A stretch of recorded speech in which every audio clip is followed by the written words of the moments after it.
What is up? This is your LA in a minute, and I'm here in East Hollywood, in front of the Tiki Ti. This is a monument to tiki culture in Los Angeles, which was the birthplace of tiki.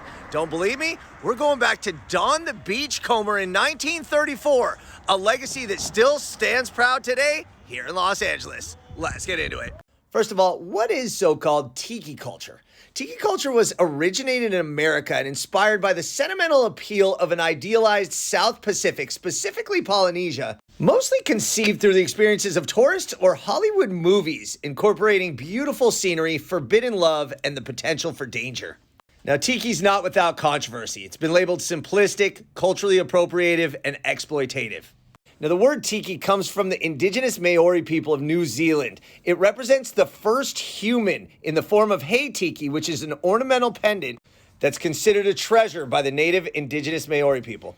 Now, in the late 1920s, when America was in the throes of Prohibition, Hollywood made movies exposing Americans to this culture. It was a South Seas genre with movies that lent exotic fantasy to a country and a place far, far away. That was one of the factors that inspired Ernest Raymond Beaumont Gant, a man from Texas by way of New Orleans, to open a restaurant initially called Don's Barchcomber, eventually changed to Don the Barchcomber in Hollywood in 1933, which was the first Polynesian-themed bar and restaurant. The restaurant was a smash hit, and Beaumont Gant legally changed his name to Don Beach. This was the pioneer of rum cocktails and exotic strong drinks, and the decor of flaming torches, rattan furniture, flower leis, and brightly colored fabrics that would fuel the desires of the average Americans to fantasize about the Pacific. That in turn inspired Victor Bergeron, a man who owned a place called Hinky Dinks in Oakland, to change the name of his restaurant and decor to bring the newfangled culture to Northern California. The renamed restaurant, as well as his new nickname, became Trader Vic's.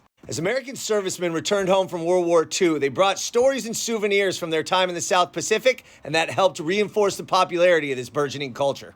From there, a phenomenon was born. The Luau in Beverly Hills, Seven Seas in Hollywood, Tonga Hut in North Hollywood, and even Clifton's Cafeteria got in on the act, with their flagship location on Broadway becoming nautical and tiki-themed. In 1947, when Norwegian explorer Thor Heyerdahl set out on the Kon-Tiki expedition that was followed by a book and movie, tropical exploration was promoted, and it injected the word tiki into popular American lexicon. Tiki was such a phenomenon that when Joe Coulomb opened his first market in 1968, he themed it based on that same South Pacific fantasy and named it after Trader Vic's, becoming Trader Joe's. You can't talk about tiki without enforcing how important the drinks were to the culture. Don Beach himself is credited with single-handedly creating the tiki drink genre. He was the first restaurateur to focus an entire drink menu on the mixing of flavored syrups, fresh fruit juices with rum, rum rhapsodies, and serving these drinks in fancy glasses, hollowed-out pineapples, and drilled coconuts. These exotic drinks brought in celebrities like Charlie Chaplin, Howard Hughes, and Frank Sinatra. And drinks like the Fog Cutter, the Scorpion Bowl, and the quintessential Mai Tai became world-renowned. By the 1970s, most of these tiki restaurants were past the apex of their popularity, and many began to shut down. In the 1980s, the tiki aesthetic was on the way out, and the exotic fantasies became closer to home as places like Margaritaville started popping up.